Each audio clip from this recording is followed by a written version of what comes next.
says that this story is descriptive of his grandfather, and he said that it involves a priest, a minister, and a rabbi. And he points out that they never get together anywhere but in jokes.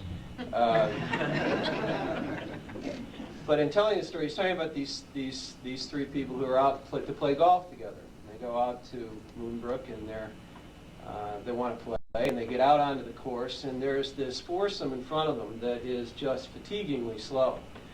And at first they're a little upset, and by the third hole they're furious. They've been out there for an hour, and they've played 3 holes of golf, and they just can't stand it anymore, so they hop in their carts, they go back to the president of the golf course, go into his office, and they say, look, you know, this is just outrageous. How can you allow these guys to play this slowly? And the president of the golf course says, you know, of all people, I'm most ashamed of you because those 4 people in front of you are blind. And the priest said, oh my God, you know, I just feel awful. In fact, I feel so bad that on Sunday I'm gonna preach my sermon about patience. And the minister says, boy, me too. I really feel awful about this, and on Sunday I'll talk about humility. And the rabbi looks at the guy and says, why don't they play at night?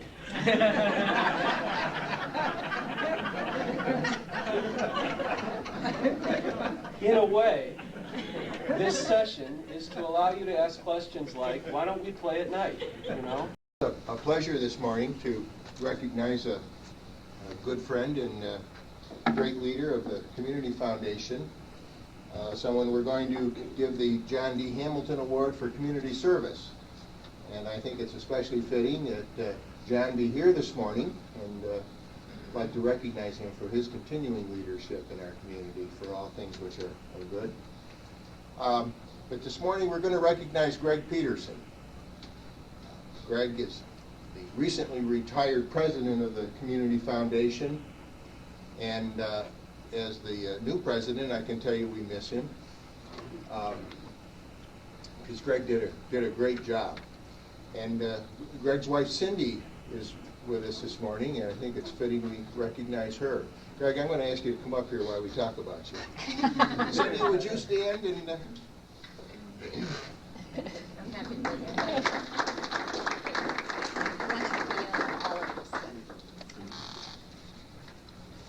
I have a few nice things to say about Greg. I don't usually say nice things in front of him, which... That's why we're taping this. says a little bit about our relationship.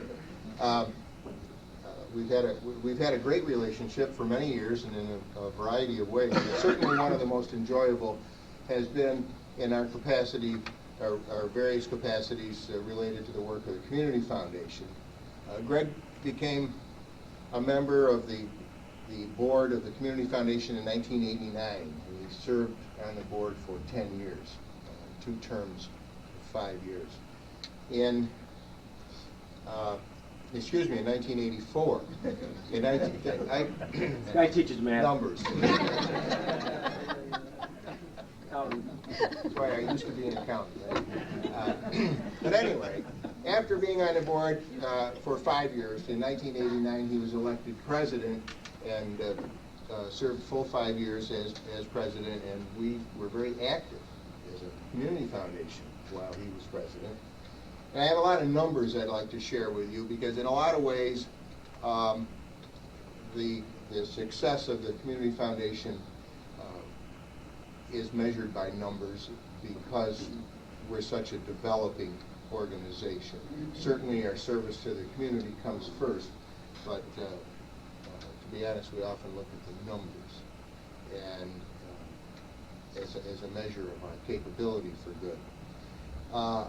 The Community Foundation, during Greg's tenure on the board, we went from 100 annual donations to 2,000 separate contributions.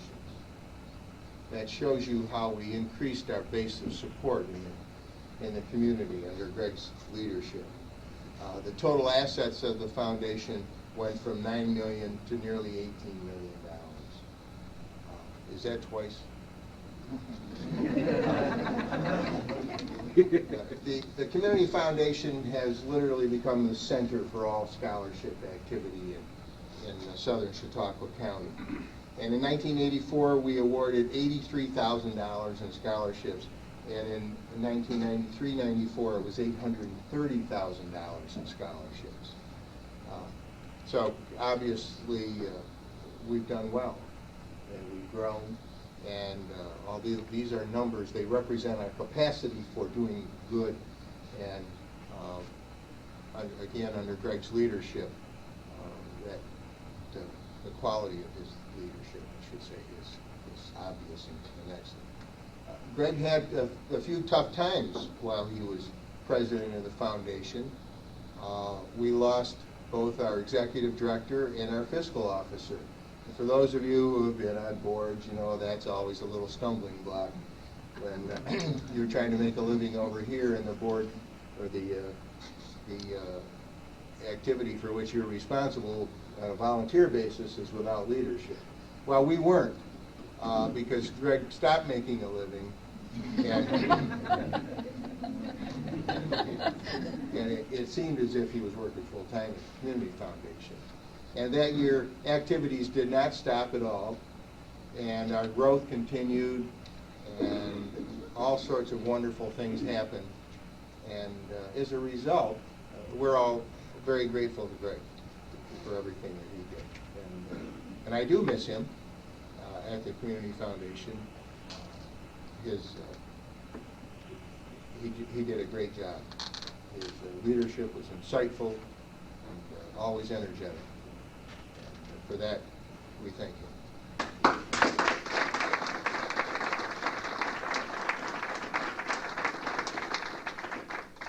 In addition to all of the wonderful work that Greg did at the Community Foundation, he has given to this community in many, many other ways. As a matter of fact, we kind of wonder about the Phillips Lytle connection, given the fact that he's spending so much time.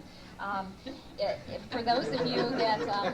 Anybody here for Phillips Lytle? But is one of their clients. Any of you that have heard Mike Belloni talk about the Jamestown Jammers and the wonderful community contribution that has been given through Greg's efforts in getting that team here and making them a part of our community. Greg put untold hours into that, and it was a labor of love. Greg is quite, as you all probably know, quite the sports fanatic, so this was not selfless, but he did commit just tons and tons of time into that and made all the connections. I think one of the things that we really appreciate about Greg is all that he does behind the scenes that makes those little pieces come together, and he's not always standing up front taking the credit, but he's done a lot of work in the background, and the Jamestown Jammers is one of those examples that is here. It's a part of our community, and a great deal of that has to do with his commitment to making that all happen for us. He has been, for 5 years, involved in the sports auction for WCA Hospital. And again, any of you that get caught up in the whirlwind of Greg's collecting all of this memorabilia from various places, displaying it, again, at Phillips Lytle, I think it's just wonderful. There's this linkage there. And all the hard work that he has done to really create an event there that has generated $35,000 over the years, and has really brought some excitement to the community at the same time, and that has been terrific. Greg has been actively involved with the Resource Center. He's been involved with the Private Industry Council since I came to the community. He's active with Allegheny College, and he does a lot with his family. He is a committed family man. He has 3 wonderful children, and he has a lot of activities around. Their events, particularly skating, that takes up a lot of their time. And he's involved in so much in the community in general. I was really pleased to be asked to be a part of this with Tyler on behalf of the Community Foundation, not only because of all of the things, these specific events, these specific tasks that Greg has taken on for the community, but actually to recognize the man. He is a committed family man, as I've said. He brings great integrity to his profession, and I enjoy that relationship that we have on various issues related to his work. And he has enormous concern in giving to the community, and it's in recognition of all of those things that this award is being given. The award says, in appreciation and grateful recognition of the dedication, leadership, and support of Gregory L. Peterson in furthering community spirit and enhancing the quality of life in the Chautauqua region, presented this 15th day of September, 1994. Thank you.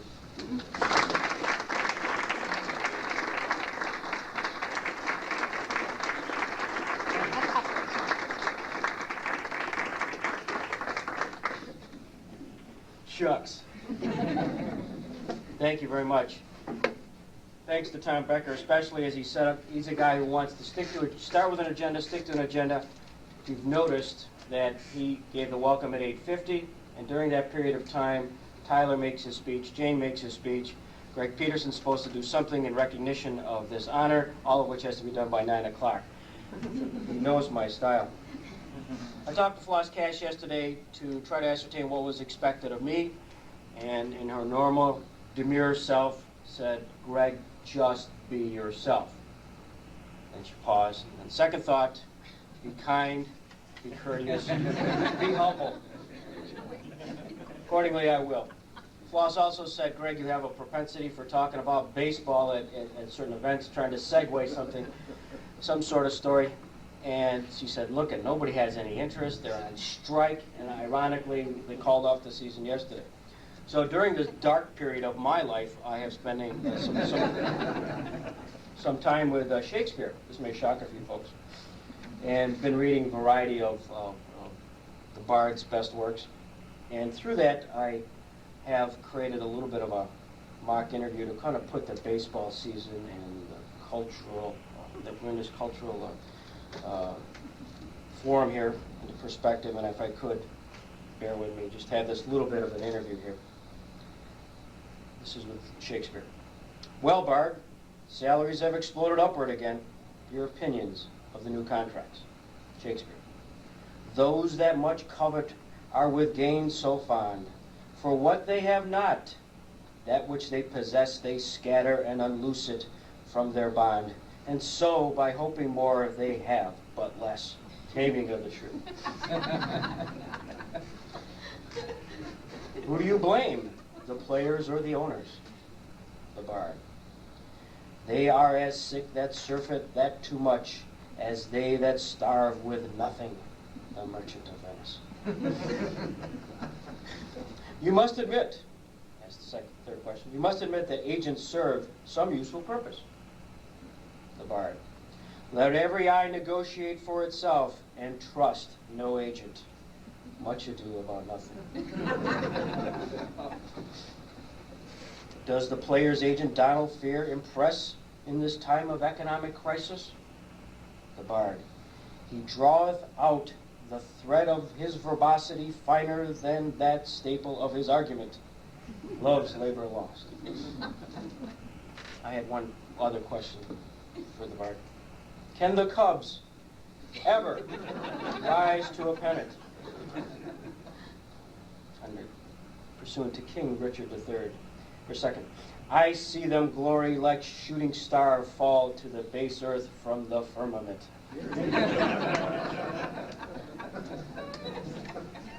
For you, Tom. 10 minutes. Seriously, what an honor it is to be associated with anything with John Hamilton. The mere fact that John Hamilton's name is on that award is an honor beyond belief for me. We all know of John's contributions to the community. They're legion. And I'm here with humility and grace, principally because of things that John has provided to this community. And also the fact I've been associated with the Chautauqua Region Community Foundation, and also because of the fact my last act as president was to extend the contract of Donald Lusher for another year. John is my hero. He's been closely aligned with the success that Tyler talked about regarding the Chautauqua Region Community Foundation. At the expense of those who have heard this before, it's through John's vision, and a vision of a few other folks like Betty Lene, who's here today, who had a dream that perhaps the Chautauqua region could, in fact, serve and support a community foundation. It is John's leadership who went to the Gebby Foundation, beat on the board, and said, "Let's hire a consultant to come in and do a feasibility study." They did so. This feasibility study was done by premier consultant, a guy named Eugene Struckoff, who came in and said, gee, based on the demographics, based on the geography, based on a lot of factors, it will fail here. But Chautauqua has something unique, something that's worth taking a crack at, something worth investing. John took that report together with some other leaders and convinced the Gebbe Foundation to originally seed the foundation for $300,000. Over that 17-year period, the Gebbe Foundation, again through John's leadership, has invested more than $1 million in the Chautauqua Region Community Foundation. From those investments, I'd like to think we've harvested quite a bit. Tyler used figures, $18 million almost over the last 17 years. The fact that we give out the kind of scholarships we've been giving out the last few years, which I think over 550 some folks from our area actually get scholarships last year, which is a tremendous amount. We have over 160 funds. Last year alone, 2,250 people actually supported us individually with individual contributions, which is terrific. So for John, thank you for doing all that you've been doing. Thank you for doing that which has led your name beyond this plaque, and something which I will proudly hang at my office at Phillips Lytle. Also, I will bring this tape back to Phillips Lytle so that they know what I've been doing last year. Chautauqua Region Community Foundation, and those of the organizations that you hear that you represent, you must be very proud of. We're here because we are a community which has an awful lot of assets. We are located today in one of those assets, here at Chautauqua Institution, one which I'm sure we're all extremely proud of. At times I wonder whether some of the rest of the community realizes what an asset this Chautauqua Institution really is. We have a few nuggets in our midst, in the form of those who have been gainfully employed: Tom Becker, Dan Braden, and Tom, of course, brought Jane, which was the best thing that Tom did here. But more importantly, those are the type of people who've invested not only their time here at the institution, but invested their time in the community, as have you folks. It's really exciting. And this excitement of not only the institution, the excitement of all the various assets we have in the community need to be shared. I'm preaching to the choir here, but it's something that you're the ambassadors of. You're the ones who go out and have your spheres of influence and have your opportunities to spread the good word that Don's going to tell us all about, that we need to spread in a few minutes. You get involved, and for that you are all to be complimented. As I've mentioned before, as far as all the nice things Tyler and Jane have said about me and the Community Foundation, I felt like a jockey on a horse who's just won the Triple Crown. $18 million Community Foundation, that's pretty fun to talk about. However, I've been fortunate to sit on a horse which is a winner from the beginning.